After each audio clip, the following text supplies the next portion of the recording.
Renungan saya berjudul Kasih di Balik 10 Perintah Allah. Kita buka di Keluaran pasal 20 ayat 1 sampai 17. Begitu refreshing ya, waktu kita sebelum merenungkan firman, masuk dalam hadirat Tuhan, memuji menyembah, deep worship tadi. Kalau di dalam kasih, segala sesuatu terasa sangat enteng sekali. Perintah Tuhan itu berat bagi orang yang berat hati mencintai Kristus. Tapi bagi orang yang mengasihi Tuhan, terlebih lagi yang dikasihi oleh Tuhan, perintah Tuhan itu mudah. Nah, 10 perintah Allah ini kedengarannya seperti momok bagi banyak orang. Jangan itu, jangan ini. Kok banyak larangannya jadi orang Kristen? Bukan begitu. Coba ambil 10 perintah Allah ini, ambil dari hidupmu, chaos, kekacauan terjadi. Ambil dari satu negeri, satu bangsa contohnya. Maka akan terjadi bunuh-membunuh. Akan terjadi korupsi yang menjadi-jadi. Ini adalah moral law atau hukum moral di samping hukum spiritual. Dan 10 perintah Allah ini sekarang banyak dilupakan, jarang dikhotbahkan. Karena dianggap kurang relevan atau ditakuti orang. Enggak. Kalau kita renungkan sungguh-sungguh dari sudut pandang kasih, dari kacamata itu, 10 perintah Allah ini bukti cinta Tuhan pada kita untuk menjaga agar hidup kita berguna, berbuah, berbahagia. Tanpa ini mati kita, nggak bisa punya rumah tangga yang happy. Kalau ada perzinahan contohnya. Karena itu jangan pernah lupakan 10 perintah Allah. Sebagai orang-orang Kristen modern, anak-anak Tuhan di zaman ini, kalau kita lupa ini sama seperti orang-orang muda zaman ini yang nggak ngerti Pancasila. Nggak bisa hafal sila pertama, sila kedua, 3, 4, 5. Ini fondasi, jangan dilupakan. Dan 10 perintah Allah ini luar biasa. Masing-masing perintah dari 10 ini self-explaining atau bisa menjelaskan diri sendiri. Tidak perlu dijelaskan lagi sebenarnya, jangan membunuh, jangan mencuri. Udah simple. Kalau orang yang punya Roh Kudus, hayati itu. Sebelum kita baca ayatnya ya, saya ada satu kesaksian sederhana aja bagaimana 10 perintah Allah menyelamatkan masa muda saya, bahkan masa depan saya. Waktu saya belum kenal Tuhan, belum bertobat ini ceritanya, saya sekolah di luar negeri, terjadi pertengkaran antar pelajar. Saya terlibat sebab saya ketua gengnya istilahnya waktu itu.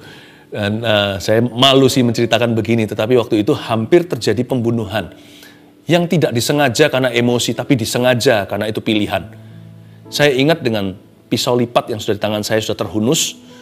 Dan musuh saya kebetulan waktu itu adalah orang Taiwan, sudah ada di depan saya dan sudah saya pojokkan di tembok, tinggal saya hunuskan pedangku istilahnya.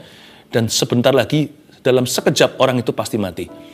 Waktu itu tiba-tiba saya ingat perintah Allah yang ke-6. Hayo, apa itu? Jangan membunuh. Mama saya suka tulis surat, zaman dulu belum ada internet, belum ada video call, belum ada message, SMS pun belum ada waktu itu. Jadi semua serba surat. Di surat-surat itu selalu diakhiri dengan salah satu dari 10 perintah. Jadi 10 surat pasti diulangi itu perintah yang awal. Waktu itu saya seperti mendengar ada seseorang berkata, jangan membunuh. Saya belum kenal Kristus. Saya belum punya Roh Kudus. Tangan saya bisa freeze, bisa membeku dengan pisau yang sudah terhunus. Mengerikan kadang-kadang saya pikirkan, kalau bukan karena 10 perintah Allah, mungkin hari ini saya di penjara. Saya beritahu sebagai mama-mama, orang tua, papa juga, kalau Anda punya anak, jangan anggap Alkitab itu kadaluarsa.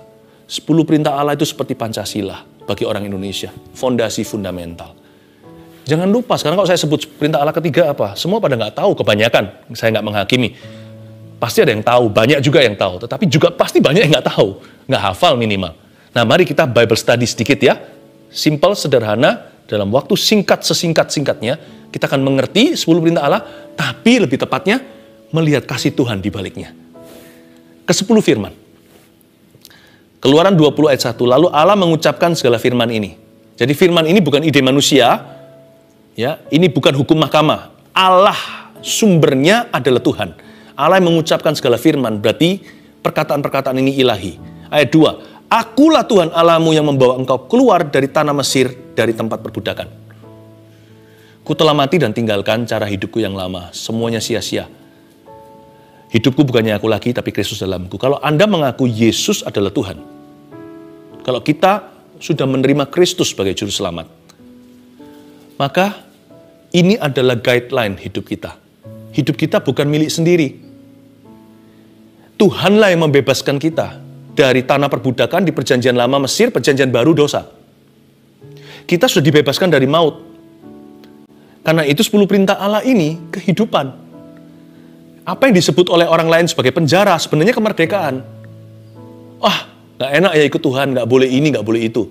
Salah, coba kalau diperbolehkan membunuh. Semua kita sudah pasti rugi. Sebenarnya ini adalah kemerdekaan. Jangan ini mengandung cinta Tuhan. Tuhan punya maksud mulia. Masa depan dia ingin beri penuh pengharapan hari ini. Jadi akulah Tuhan Allahmu. Jadi ini bicara soal hubungan. Aku mau jalan sama kamu. Supaya kamu bisa jalan sama aku.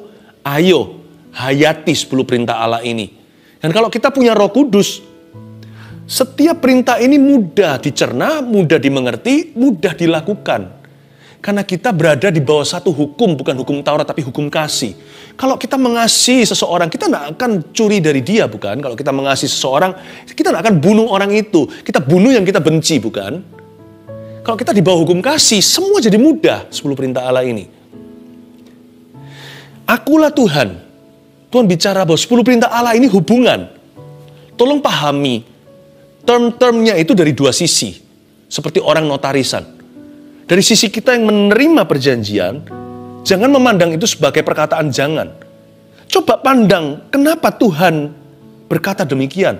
Coba taruh dirimu di sisi Tuhan Yesus. Kenapa Allah mengatakan begitu untuk hidup kita? Kenapa mama bilang sama kita, jangan deket sama kompor ya nak, kepada anak yang masih umurnya 7 tahun contohnya. Jangan pegang itu, panci, lagi mendidih. Coba pikirkan dari sisi ibu. Kasih ibu kan paling mulia di dunia katanya. Coba pikirkan mengapa mama berkata jangan. Kalau gak percaya, coba aja sendiri. Sebagai anak kecil, balita contohnya, coba pegang itu. Yang namanya teko yang airnya sedang membual, mendidih karena kepanasan. Coba pegang. Akhirnya Anda akan belajar kenapa mama bilang jangan. Langsung dari hospital, dari rumah sakit. Ternyata di balik itu mama tidak mau anak itu terluka. Mama tidak mau, Bapa di sorga tidak ingin Anda hidupnya sempoyongan. Tidak kepingin kita hidupnya sembarangan.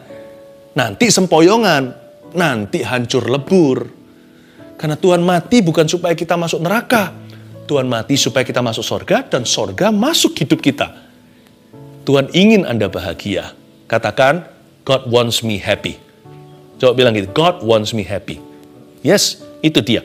Ya, kita lihat ayat yang ketiga sekarang. Jangan ada padamu Allah lain di hadapanku. Perintah ke-1. Jangan lupa ya, sambil dihafal-hafal sedikit, gampang sih 10 perintah Allah ini. Yang pertama, jangan ada Allah lain di hadapan Tuhan. Kenapa Tuhan bilang gini? Kenapa Tuhan itu maha cemburu? Kok suka iri hati? Bukan begitu. Tuhan bilang jangan ada Allah lain supaya kita masuk sorga. Akulah jalan, kebenaran, dan hidup. Tidak seorang pun dapat datang kepada Bapa, kata Yesus, kecuali melalui aku. Tuhan tidak mau kita ini tersesat. Kalau tersesat di hidup ini masih lumayan, masih bisa ditemukan. Apalagi kalau ada orang yang mendoakan Anda atau mengusahakan, mengupayakan supaya Anda ketemu Tuhan. Tapi kalau tersesat di akhirat, gimana? Jangan ada padamu Allah lain di hadapanku. Sebab jalan keselamatan itu hanya satu. Di hidup ini kalau kita mau cari keyakinan, apapun jadi. Tapi kalau kita cari keselamatan, mau tidak mau harus ketemu Yesus. Kalau Anda belum terima Yesus, ini waktunya. Saya tidak menawarkan agama, tapi hubungan yang kekal dengan Allah. Dan itu hanya dibuka lewat satu tabir, yaitu tubuh Yesus yang disalibkan di kayu salib. Dia yang tanpa dosa, dia anak Allah, mati bagi Anda dan saya. Dia bangkit pada hari ketiga. Bukan sebuah agama yang menyelamatkan, tapi Tuhan buka jalan. Tuhan berkata, di rumah Bapa aku ada banyak tempat tinggal. Aku pergi ke sana mempersiapkan jalan untukmu. Akulah jalan, kebenaran, dan hidup. Dan kalau Anda sudah mundur dari Kristus, tidak ada jalan lain. Karena Anda sudah tahu kebenaran. Mau muter kemanapun juga harus kembali ke jalan situ. Jadi jalan satu-satunya bagi Anda adalah pertobatan. Cepat kembali. Ayo jangan buang waktu, jangan sia-siakan. Jam kehidupan diputar sekali, tidak tahu kapan berhenti. Antara Anda dan sorga atau neraka cuma satu utas nafas terakhir. Oksigen butir oksigen terakhir di otak Anda. Kalau Tuhan berkata the end, maka selesailah. Jangan main-main. Usia tidak garansi. Keselamatan namamu tertulis dalam kitab kehidupan. Itulah kekekalan. Jangan ada padamu Allah lain. Tuhan bilang jangan main-main. Soal keselamatan, jangan pernah buat main-main. Perintah Allah kedua, ayat 4. Jangan membuat bagimu patung yang menyerupai apapun yang ada di langit, di atas, atau yang ada di bumi di bawah, atau yang ada di dalam air di bawah bumi. Intinya, jangan buat patung untuk disembah menyerupai apapun juga yang kau dapat pikirkan. Jangan sujud menyembah kepadanya, ini perintah yang sama, atau beribadah kepadanya. Sebab aku Tuhan Allahmu adalah Allah yang cemburu, yang membalaskan kesalahan bapa kepada anak-anaknya, kepada keturunan yang ketiga dan keempat dari orang-orang yang membenci aku. Ternyata ada kutukan orang-orang yang menyembah berhala. Sampai 3-4 keturunan di ayat 5. Tapi ayat 6, Tuhan itu selalu berakhir dengan janji. Bukan ancaman. Tuhan itu kasih soalnya. Kalau dia menghukum itu terpaksa. Hatinya itu selalu pada cinta. Tetapi aku menunjukkan kasih setia kepada beribu-ribu orang. Yaitu mereka yang mengasihi aku dan yang berpegang pada perintah-perintahku. Indahnya ikut Yesus. Satu orang ikut ribuan yang akan kena dampaknya. Mana lebih kuat? Dosa atau anugerah? Anugerah lebih kuat. Ya. Perintah Allah kedua, jangan membuat bagimu patung untuk sujud menyembah kepadanya dalam rupa apapun juga jangan beribadah kepadanya. Kenapa Tuhan bilang begini? Apa Tuhan itu anti aksesoris atau dekorasi? Saya juga nggak mau kita jadi orang ekstrim, segala sesuatu kita bakarin. Enggak ya. But please be careful untuk hal-hal seperti demikian. Kenapa Tuhan suruh kita jangan menyembah berhala atau buat berhala? Supaya keturunanmu diberkati. Karena Tuhan sudah kasih hukumnya di sini. 3-4 keturunan akan dikutuki. Jangan nanti ada yang sakit jiwa. Nanti ada yang rusak. Cerai turun-temurun, familiar spirit, seperti roh yang familiar di keluarga itu. Saya tidak berkata semua masalah dari setan, bahkan semua penyakit pun bukan dari iblis. Ada dari gaya hidup yang kurang bertanggung jawab. Bisa juga dari stres yang berlebihan karena orang itu tidak belajar untuk melepaskan. Saya ngerti, tetapi juga ada yang dari kuasa gelap. Tuhan tidak ingin rumah Anda diisi dengan kuasa kegelapan. Jangan main-main dengan perkara demikian. Lain cerita kalau Anda bukan kepala keluarga. Kalau contohnya papa belum terima Tuhan. Lalu papa punya hal-hal yang disebutkan di Alkitab, padahal Alkitab menyebutnya jangan. Anda doakan aja, dan Tuhan kasihnya cukup bagimu. Tapi kalau Anda adalah decision maker, atau pembuat keputusan dalam keluarga Anda masukkan barang-barang yang aneh-aneh begitu aja di dalam rumahmu. Anda mengundang seperti ada lambaian-lambaian dari dalam rumah, masuklah maling-maling supranatural. Padahal awalnya Anda taruh hal-hal itu hanya untuk buang sial, atau untuk menolak yang namanya spirit-spirit yang enggak. Tapi itu semua tipu muslihat, karena Alkitab berkata itu justru mengundang. Jangan main-main dengan perkara gini, jangan main-main dengan penyembahan berhala. Tuhan kasih perintah kedua ini, because He loves your sons and daughters. He loves your grandchildren. Dia memberi perintah gini, di balik perintah Allah yang kedua ada kasih Allah bagi anak cucumu. Supaya nanti keluar di turun-temurun itu ada hamba-hamba Tuhan. Ada arsitek-arsitek yang luar biasa yang membangun rumah Tuhan. Ada bisnismen-bisnismen yang diurapi. Ada presiden bahkan. Tuhan ingin memilih keturunanmu. Your family tree. Are you ready? Nomor 3 sekarang ya. Perintah Allah ketiga di ayat 7. Jangan menyebut nama Tuhan Allahmu dengan sembarangan. Sebab Tuhan akan memandang bersalah orang yang menyebut namanya dengan sembarangan. Kalau Anda anak muda di sekolah, jangan ikut-ikut dengan teman-teman yang suka sumpah serapah. Yang cool gitu, yang keren seperti Hollywood. Yang huruf yang dimulai dengan huruf tertentu, huruf itu pokoknya bunyinya dalam sensor. Kalau untuk movie atau film contohnya, biasanya kan ada disadur dulu, nanti ada bunyinya tut, karena orang itu mengucapkan kata-kata kotor. Jangan ikut-ikutinnya gitu. Apanya yang keren? Yang keren itu adalah ikut Yesus. Percayalah saya, dunia mungkin mencemoohmu. Jangan lakukan sesuatu untuk menyenangkan orang. Senangkan Tuhan. Jangan takut sama manusia yang bisa bunuh tubuh. Takutlah pada Tuhan yang bisa melempar baik tubuh maupun jiwa ke dalam api neraka. Jangan menyebut nama Tuhan dengan sembarangan. Mana lebih parah? racun tikus atau racun serangga? Sama saja. Racun serangga yang kecil-kecil untuk kecoa, untuk apa? Atau racun tikus yang besar sekalian, itu yang gede-gede. Saya pernah itu, waktu saya kecil lihat, ya kan, pegawai kami pasang itu di rumah atau di toko. Mana lebih parah? Adakah kata sumpah serapah yang lebih mild? Atau adakah yang lebih berdosa? Sama aja. Semua kata sia-sia akan dihakimi oleh Allah. Tapi menurut saya yang paling parah adalah satu. Saya nggak ngomong begini ada dosa besar, dosa kecil loh ya. Semua sama aja.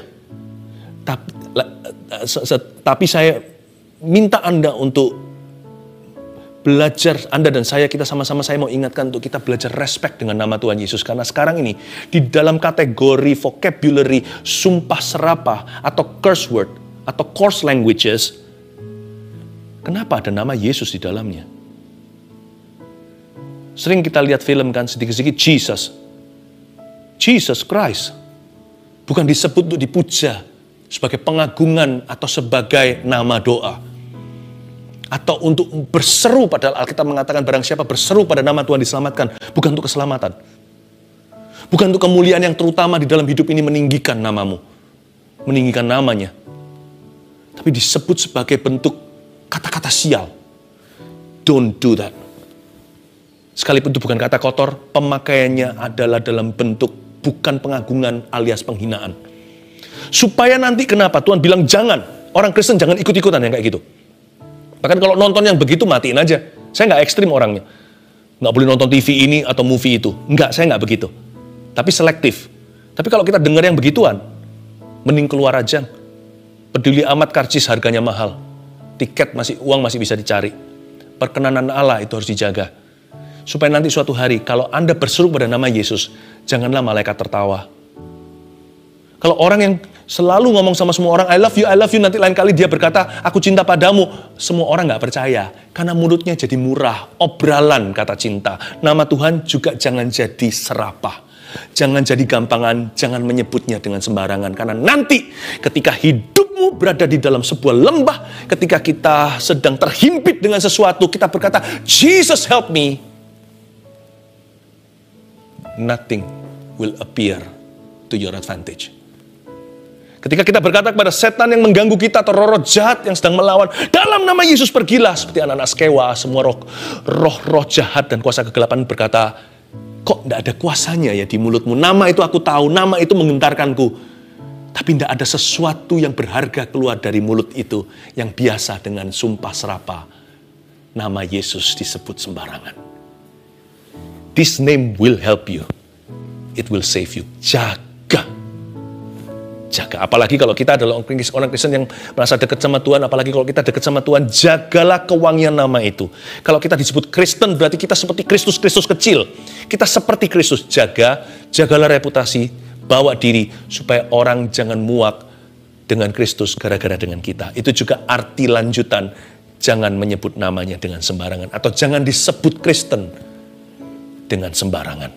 Ya, ayat yang ke-8, perintah Tuhan Allah, 10 perintah Allah yang ke-4. Ingatlah dan kuduskanlah hari Sabat. 6 hari lamanya engkau akan bekerja dan melakukan segala pekerjaanmu. 6 hari ya, tapi hari ke-7 adalah hari Sabat Tuhan Allahmu. Maka jangan melakukan sesuatu pekerjaan, engkau atau anakmu laki-laki, atau anakmu perempuan, atau hambamu laki-laki, atau hambamu perempuan, pegawai pun, pembantu rumah tangga, atau hewanmu, atau orang asing yang ada di tempat kediamanmu. Sebab 6 hari lamanya Tuhan menjadikan langit dan bumi, laut dan segala isinya, dan ia berhenti pada hari ke-7. Itulah sebabnya Tuhan memberkati hari Sabat itu dan menguduskannya. Intisari daripada ingatlah dan kuduskanlah hari Sabat. 10 perintah Allah yang ke-4, bukan terletak pada hari apa.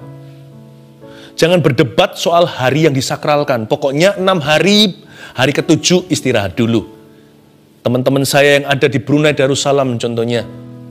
Mereka sabatnya itu bukan minggu karena minggu masuk dalam kerja. Tapi mereka sabatnya hari Jumat. Pokoknya 7 hari, hari ke-7 itu gong. Belajar untuk slow down di sana. Mungkin di beberapa tempat lagi hari Minggu sebagian besar bukan secara internationally. Apalagi di dunia barat. Bagi orang Yahudi hari Sabtu kalau masuk ke lift di Israel ada lift Sabat. Untuk orang-orang Yahudi yang ortodoks, untuk tidak menekan tombolnya. Kita tidak usah cara demikian, karena Sabat intinya bagi kita anak-anak Tuhan, orang-orang Kristen lahir di Perjanjian Baru, bukan kita tidak boleh melakukan sesuatu, tetapi pelajaran di balik ini adalah kasih. Yesus ingin supaya Anda itu hidupnya seimbang. Tuhan tidak ingin liver kita nanti kuning. Tuhan tidak ingin kita ini gagal ginjal. Tuhan tidak mau juga supaya orang yang kerja sama kita itu burn out semua, karena kita sendiri burn out juga. Ayat ini mengajarkan pada kita, please istirahat, ambil waktu untuk saat teduh. Sabat gak hanya hari ke-7, setiap hari juga ada waktu yang kita sisihkan untuk sendirian dengan Tuhan. Ada waktu kita dengan keluarga, tolong atur waktu dengan baik. Karena Tuhan intinya di balik perintah Allah keempat ini adalah kasih sayang kepada hidup anak-anaknya. Tuhan ingin supaya pembantu yang ada di rumahmu, pegawaimu, juga akan langgeng kerjanya untuk waktu yang lama bersama dengan Anda. Tolong perhatikan, katakan kalau hari libur Anda hari Minggu ke gereja atau ibadah online sekarang, tolong mikir-mikir, tolong disayang kalau mau minta bantuan dari pembantu Anda di rumah. Mereka juga perlu slow down dan istirahat. Tidak perlu sampai se-ekstrim seperti di Israel, kita neken tombol aja nggak bisa. Kita nggak usah begitu, mereka juga nggak perlu begitu. Pegawai-pegawai kita.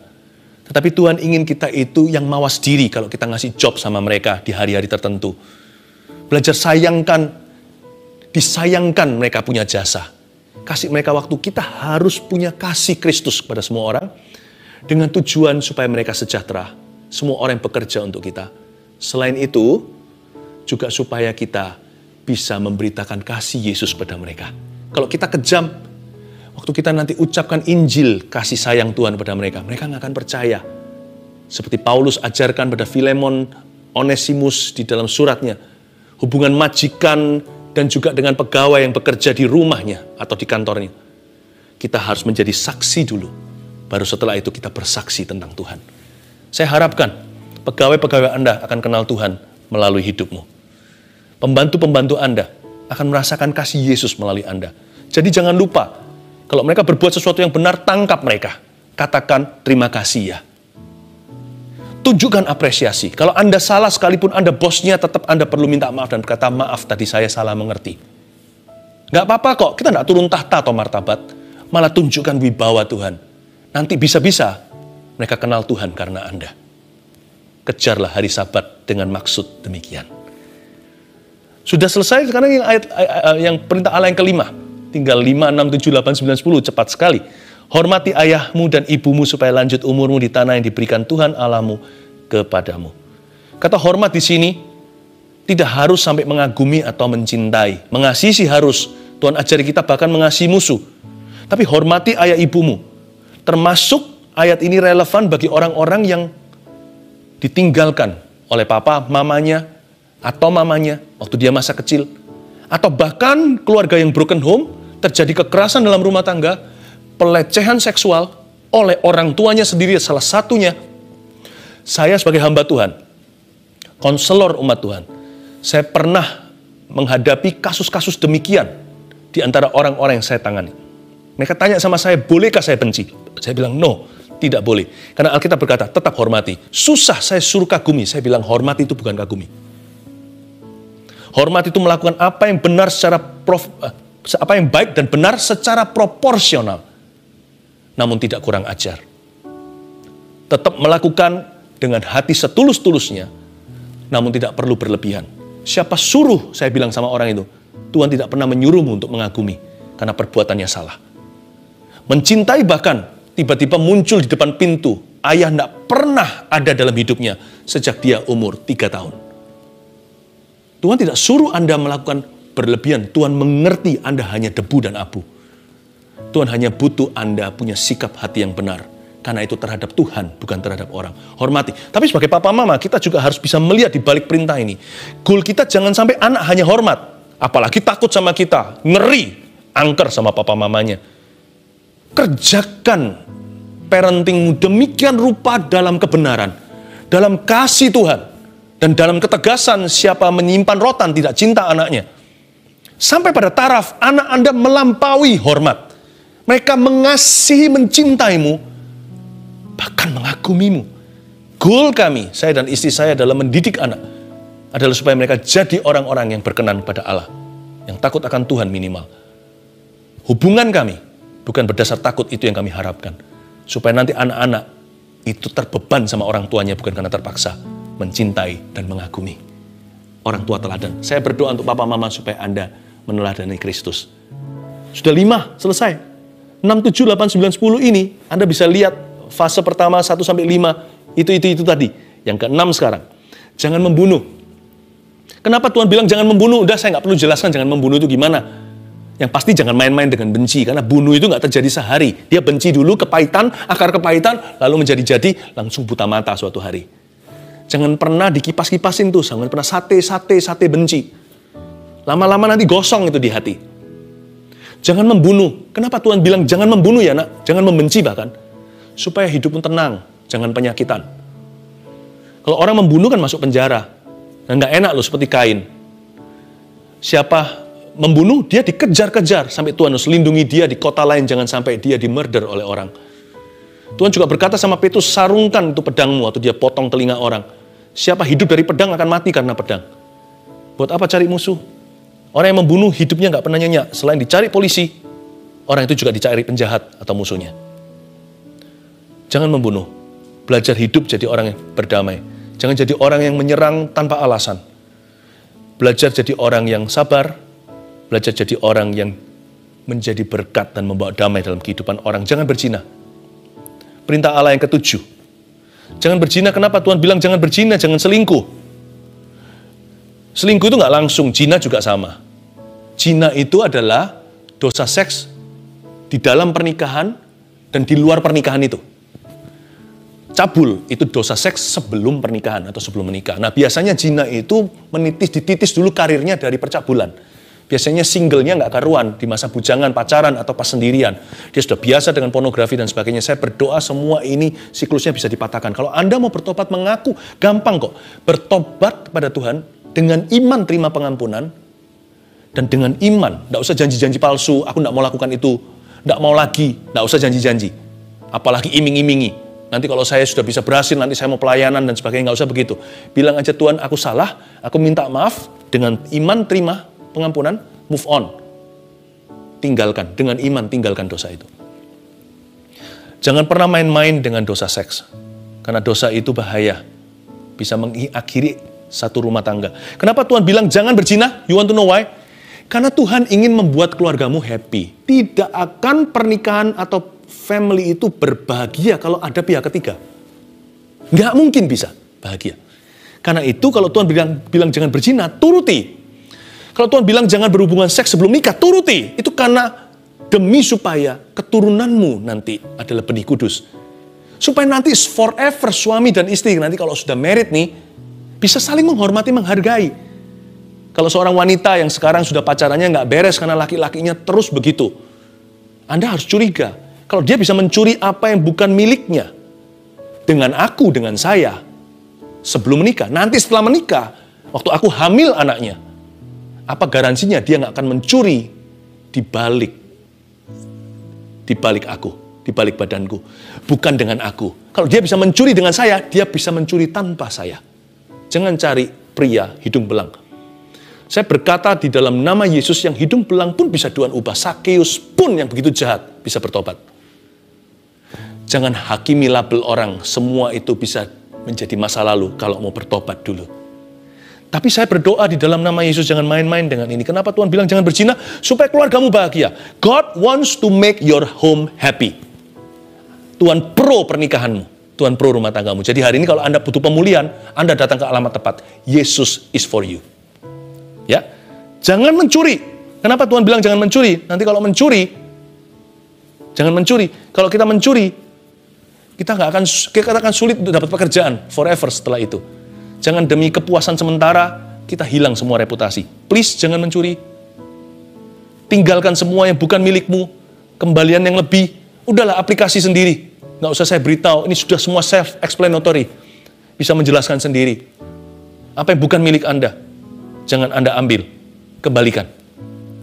Jangan mengucapkan saksi dusta yang ke-9 tentang sesamamu. Supaya lain kali kalau Anda bersaksi dipercaya. Jangan gosip dan fitnah, jangan saksi dusta. Saksi dusta itu ada dua macam, gossiper dan slanderer. Gossiper itu gosip itu beritanya benar, motivasinya salah, ke alamat yang salah, nggak ada hubungannya. Kenapa kita sebarluaskan percuma? Tujuannya bukan solusi, tapi menjelek-jelekkan. Slander beda dengan gosip atau slanderer. Fitnah lain dengan gosip. Fitnah itu beritanya benar. Beritanya salah. Ya. Mau alamatnya benar kek dan sebagainya. Kalau Anda berkata tentang seorang laki-laki, dia hamil. Itu salah, karena beritanya salah, karena itu bukan fakta. Fitnah itu hoax hari-hari ini. Hati-hati, di dalam alam media sosial juga banyak sekali. Jangan percaya gitu-gituan lah. Baca Alkitab, emangnya hidup kita itu terlalu panjang untuk ngurusinya begitu-begitu. Ada banyak orang-orang asli di kanan kiri kita yang harus kita urusi. Ya, jangan gosip dan fitnah, jangan ucapan saksi dusta. Nanti kenapa? Kita bingung. Nanti kita jadi orang gila. Nggak cuman begitu, orang yang mengucapkan saksi dusta, lama-lama dia sendiri nggak bisa dipercaya kata-katanya. Terakhir, yang 10, jangan mengingini rumah sesamamu, jangan mengingini istrinya dan hambanya laki-laki atau hambanya perempuan, atau lembunya atau keledainya atau apapun yang dipunyai sesamamu. Yang puas gitu loh hatinya, jangan mengingini. Tujuannya adalah karena Tuhan itu penuh kasih. Tuhan mau kita itu belajar bersyukur supaya enjoyment, kenikmatan apapun yang kita sudah miliki itu jadi heighten atau maksimal. Kalau kita itu tidak mengingini, segala sesuatu jadi tinggi rasa kenikmatannya. Contoh ya, kalau kita makan buffet, makanan yang sepuasnya segala macam, ada seafood, daging, yang timur tengah, yang makanan barat, makanan Indonesia, yang sambal semua ada. Nanti lihat, lidah kita nggak bisa menikmati salah satunya, satu pun secara maksimal. Tapi waktu kita minum manis contohnya, lalu habis itu kita makan garam, kerasa asinnya. Kalau hati kita bersyukur, apa yang kita miliki sedikit atau banyak, jadi enjoy banget.